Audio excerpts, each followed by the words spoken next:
Assalamualaikum,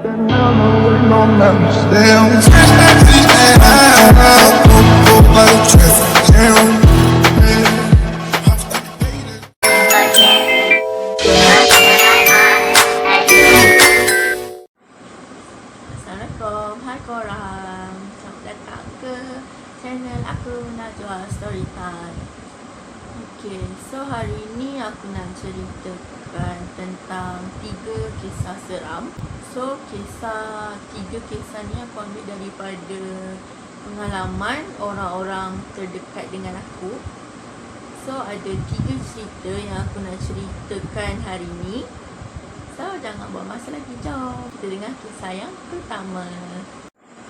So kisah yang pertama ni diceritakan oleh ayah kepada kawan aku. So kejadian tu berlaku masa tahun 2006, 2007 macam tu. Cerita yang pertama ni mengisahkan tentang Pontianak Pokok Buluh. So cerita ni, kejadian tu berlaku masa tahun 2006 atau 2007 macam tu. Jalan tu adalah jalan highway dan kiri kanan masih ada lagi perumahan, ada macam kampung macam tu. So pokok buluh tu berada dekat tepi jalan, betul-betul tepi jalan highway tu.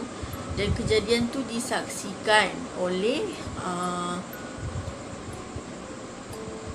kenderaan yang lalu-lalang kat situ, dan ada satu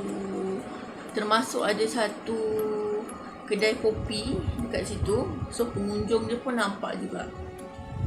Malam tu keadaan highway tu macam biasa tau.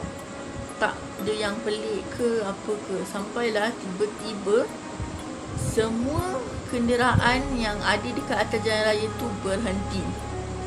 Bukan berhenti dekat dengan lampu merah, tak, tapi berhenti dekat tengah-tengah highway. Sebab apa? Sebab semua nampak ada satu perempuan rambut panjang pakai baju putih lintas.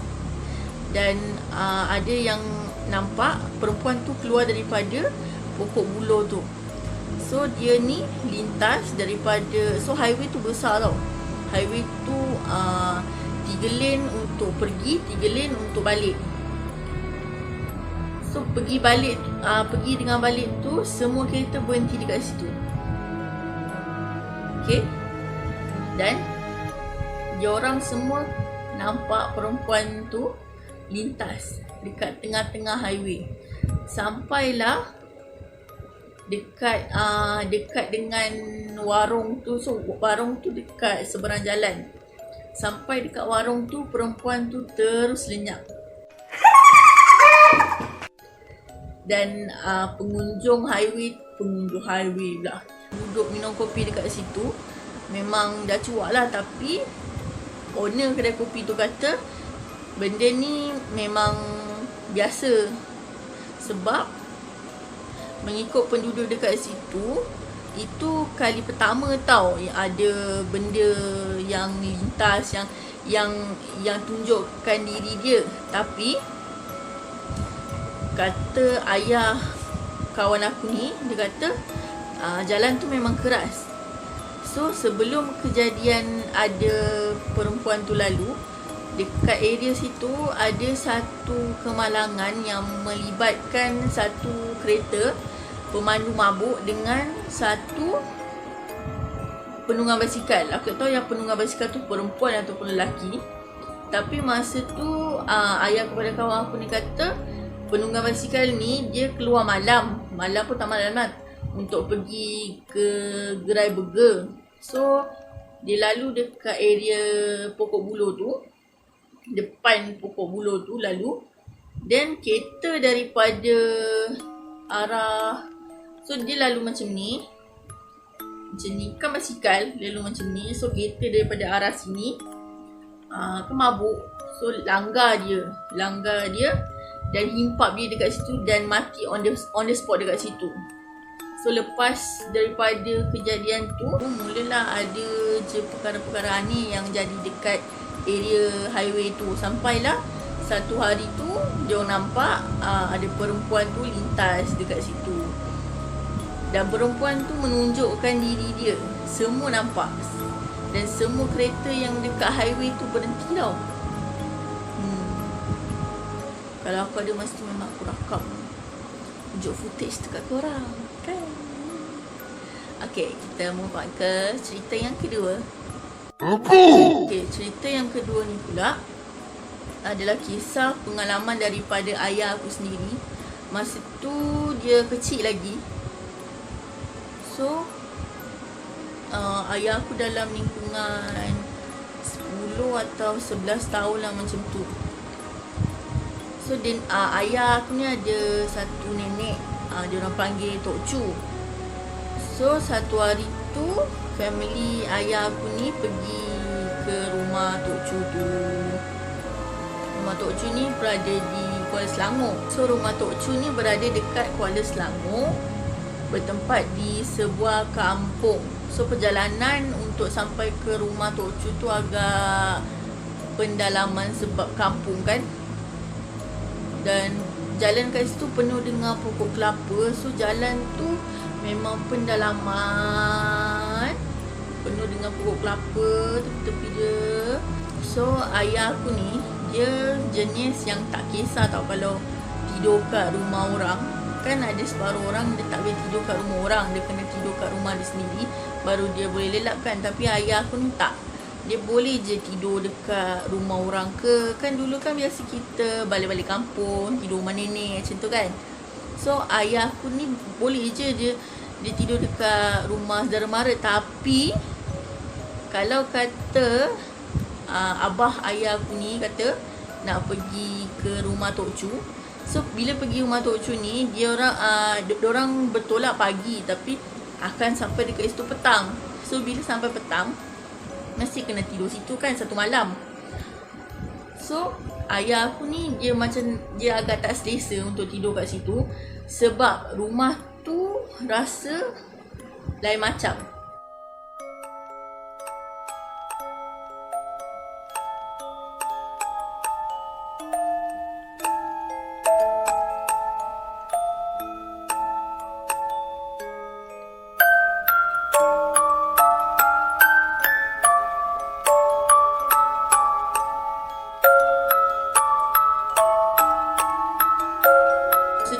Time 80-an kan. Lupa aku nak cakap masa time ayah aku, masa ayah aku umur 10-11 tahun tu, masa tu tahun 80-an tau. Dan masa tu kampung, dekat kampung ayah aku kata masa tu rumah dengan toilet. So rumah-rumah lah, toilet dekat luar, tempat mandi dekat luar. Dan diorang punya bilik air tu bukan kata macam bilik air yang ditutup sampai atas, tak. Tapi tutup sampai pinggang je. Pinggang ke atau sampai bahu macam tu. So bila kau tengah mandi, kau boleh nampak orang kat luar. Macam tu lah. So ayah aku ni selalu macam, yelah budak kan, selalu mandi dalam pukul 7 lebih, pukul 8 macam tu. Tapi tak pernah lah nampak apa-apa dekat luar tu. So nak jadikan cerita, satu malam tu ayah aku ni dengar, bukan ayah aku yang dengar dulu tau, tapi abah kepada ayah aku ni dengar macam cakap lantai tu tak, rumah Tok Chu tu, rumah atas yang jenis rumah kampung tapi ada kaki kat bawah dia, yang ada kaki bawah dia, lepas tu baru rumah. Ada orang ke apa ke yang ketuk lantai daripada luar, ketuk macam gegar, ketuk kuat. Dan masa tu abah ayah aku ni taklah syak apa-apa, mungkin ada budak-budak main-main ke. So lepas tu ayah aku pula dengar benda tu bunyi start lepas maghrib hari tu. Lepas maghrib tu dia bukan kata ketuk dekat macam ruang tamu tu kan, ketuk dekat orang, tak. Dia ketuk dekat ruang tamu, dia gegar dekat lantai ruang tamu tu. Then dia pergi kat dapur pula, dia gegar lagi dekat lantai je. Lantai dapur, lepas tu dia pergi kat lantai bilik pula, dia gegar lagi sampai esok hari sebelum subuh. So sebelum subuh tu benda tu stop. Dan abah kepada ayah aku ni tak tanyalah pada Tok Chu ni benda apa yang ketuk ke apa ke, sebab time tu Tok Chu punya reaction pun macam tak ada apa-apa. Macam dia tak ambil kisah pun pasal lantai dia digegar macam tu, diketuk pada bawah. So nak je cerita, so nak cerita bukan kan. So Tok Chu ni ada seorang anak. So aku tak tahu yang Tok Chu ni ada berapa orang anak, aku tak tanya ayah aku. Tapi Tok Chu ni ada seorang anak lelaki.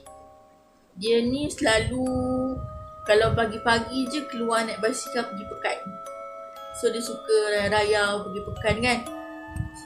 Masa besok hari tu kan, hari ni yang semalam tu di lantai tu diketuk. Besok tu anak Tok Chu, pagi besok tu anak Tok Chu tu cakap dengan Tok Chu tu nak pergi pekan. Nak buat apa aku tak tahulah, mungkin nak pergi pancing kot, nak cari ikan kan. Kan dulu kampung-kampung kan diorang pergi pekan kan macam nak cari ikan, pergi pancing kan dekat sawah-sawah ke. So petang tu Tok Chu dapat berita yang anak lelaki dia yang naik basikal yang pagi tadi tu meninggal sebab kena langgar dengan lori. Anak Tok Chu tu meninggal dekat situ juga. Aku tak tahu tempat yang dia kena langgar tu dekat mana. Tapi bila berita anak lelaki dia meninggal tu, Tok Chu tu macam redor. Buat pada kata ayah pula, dia macam dah tahulah. So bila dah kebumikan anak dia semua, Tok Chu ni buka cerita pada abah kepada ayah aku ni. Dia cakap, kau tahu tak kenapa semalam lantai tu diketuk, digegar. So dia kata rumah ni dia cakap setiap kali ada saudara mara ataupun orang-orang yang ada pertalian darah dengan dia nak meninggal, lantai dia tu akan diketuk, akan digegar daripada selepas maghrib sampailah sebelum subuh. Lepas tu masa malam tu dia kata yang digegar tu, Tok Chu ni memang dah tahu yang akan jadi sesuatu. Dan bila abah kepada ayah aku ni tanya mana datang benda tu, so Tok Chu ni kata benda yang gegar tu datangnya daripada tiang seri rumah tu sendiri. So tiang seri ni aku tak tahu, aku tak tahu sangat pasal tiang seri ni, tapi pernah lah tengok cerita tiang seri yang ada benda kat dalam dia lah, apalah, tapi aku tak tahu lah. Benda tu setan tu. Tapi kenapa dia bagi tahu kan setiap kali akan ada kematian yang berlaku. So abah kepada ayah aku ni tanya, memang setiap kali kalau ada akan jadi satu kematian, memang dia akan ketuk macam tu ke? Dan Tok Chu tu jawab ya. Memang setiap kali kalau akan ada kematian, tapi hanya family je, tak kira family jauh ke, family dalam rumah tu sendiri ke, akan benda tu akan bagi tahu, dia akan gegar lantai rumah tu. So tak lama lepas tu bila Tok Chu tu kan dah tua kan, so makin tua, rumah yang dia duduk tu pun dia dah jualkan. Dan rumah tu tanah yang dekat rumah tu pun tanah dia, dan dia dah jualkan tanah tu, dia dah jualkan rumah tu, dan sekarang ni dia duduk dengan anak-anak dia, tapi sekarang dia dah meninggal. Tok Chu tu dah meninggal dah lama kot. Aku tak tahulah ayah aku tak tahu, aku tak tanya ayah aku bila Tok Chu tu meninggal. Lepas je dalam 2-3 tahun macam tu, dia pun dah makin tua kan, tak boleh duduk sorang-sorang dekat situ. Anak-anak dia ambil lah dia untuk duduk dengan anak-anak dia, dan rumah, tanah tu semua dijual. Okay, so kita pergi cerita yang ketiga.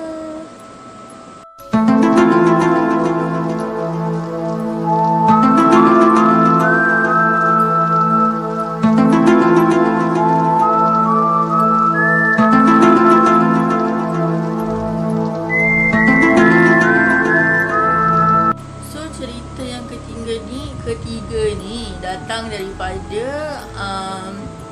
follower aku sendiri. Dia DM aku dekat Insta, dan dia kata ini adalah pengalaman dia sendirilah kan, dan dia tak kasi aku tunjuk apa Instagram dia dan apa nama dia. So aku bagi, so dalam cerita ni berkenaan 2 orang perempuan. So yang DM aku ni, aku kasih nama dia Nurul, dan member dia Siti. Okay. Satu hari si Nurul dengan member dia si Siti ni jalan-jalan Melaka. So diorang ni duduk kat Melaka tau.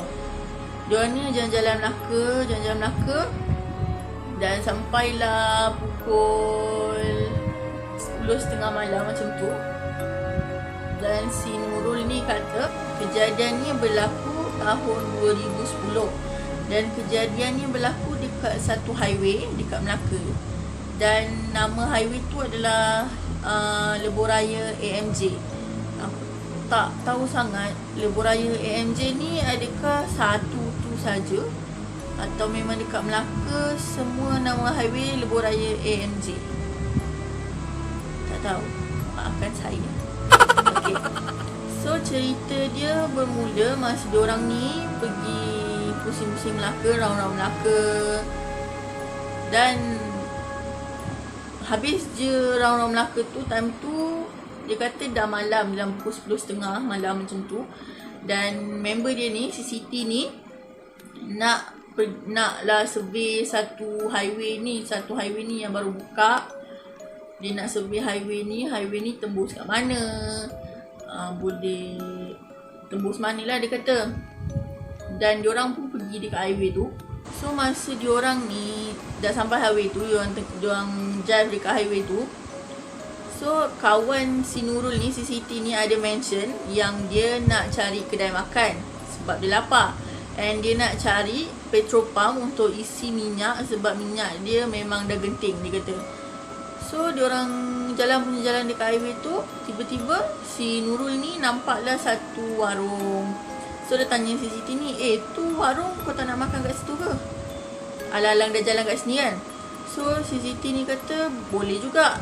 So diorang pun park dekat situ. So bila si Siti ni dah park dekat situ, Nurul ni tengok dekat area parking tu banyak kereta yang nombor plate dia bukan nombor plate Melaka. Banyak yang nombor plate luar. So diorang tak kisahlah nombor plate luar ke apa ke, yang penting lapar. So diorang pun masuk kedai tu macam biasa tanpa ada rasa curiga ke apa ke, sebab kedai tu memang tak nampak mencurigakan pun, dia kata. Memang macam kedai biasa. So bila diorang nak masuk kedai tu, diorang order macam biasa, makan macam biasa. Bila dah settle makan dan minum semua, si Siti ni suruh si Nurul ni pergi cashier lah bayar. So bila Nurul ni pergi cashier dan bayar, masa yang duduk kat cashier tu perempuan tau, akak cashier. So bila akak cashier tu nak pulang dekat Nurul ni duit, akak cashier tu ada cakap satu benda.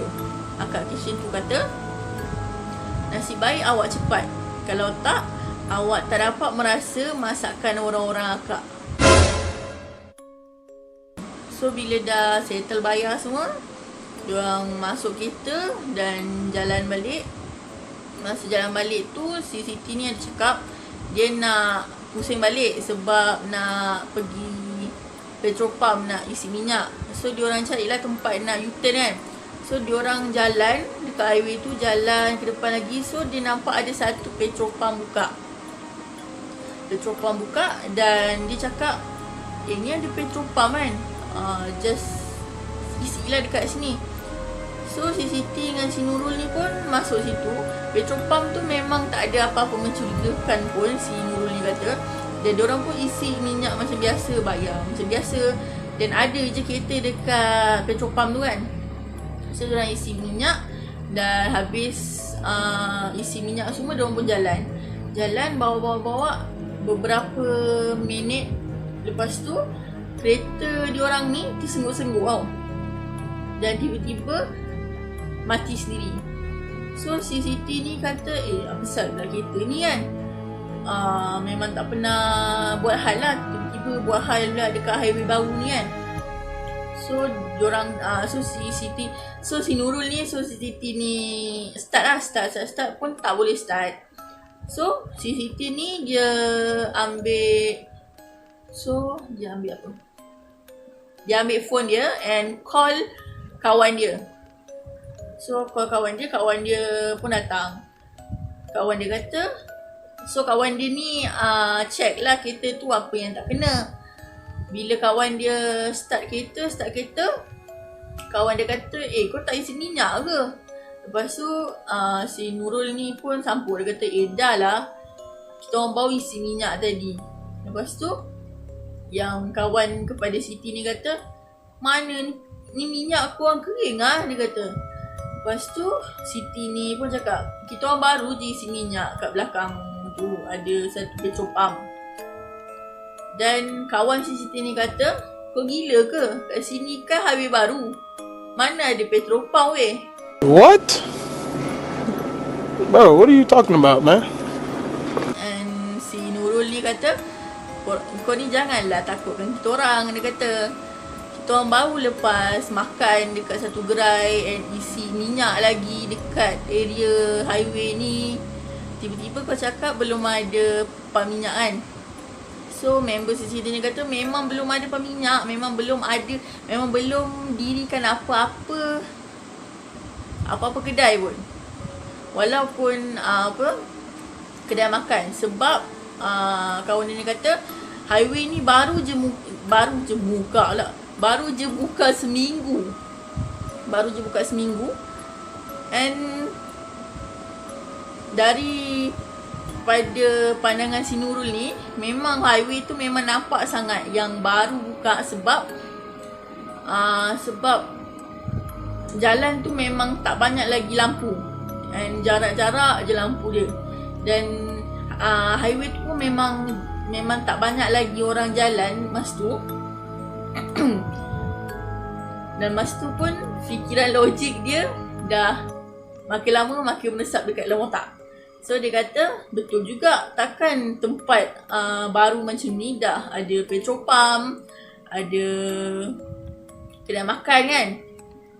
So diorang ni dah gabrah. Dan diorang kata dengan member Siti ni, dia cakap, okay macam ni, kau hantar kita orang balik dulu, and besok kau bawa kita orang pergi sini balik untuk isi minyak. Boleh tak macam tu? So member Siti ni kata, okay boleh, jom kita gerak. So diorang pun gerak balik. And besok harinya Nurul dengan member dia Siti ni pergi balik dekat tempat kereta diorang yang habis minyak tu. Member si Siti ni yang bawa. So masa on the way pergi ke tempat kereta diorang tersadai tu, Nurul ni dia survey lah kan balik. Sebab semalam kan dia pergi malam, so ni siang. Dia survey balik dekat jalan tu, memang tak ada apa-apa. Kiri kanan tu memang hutan je. Time tu memang hutan je. Yang ada highway tu saja. So Nurul ni dia cakap hati, okay, apa yang aku makan semalam? Okay, apa yang kakak tu cakap semalam tu ada kaitan dengan benda yang jadi malam tu lah kan. So bila diorang sampai je dekat tempat kereta diorang yang tersadar itu, diorang pergi isi je petrol dalam kereta dan try start engine 2-3 kali, dah boleh start. And Siti ni dengan Nurul ni pun gerak balik.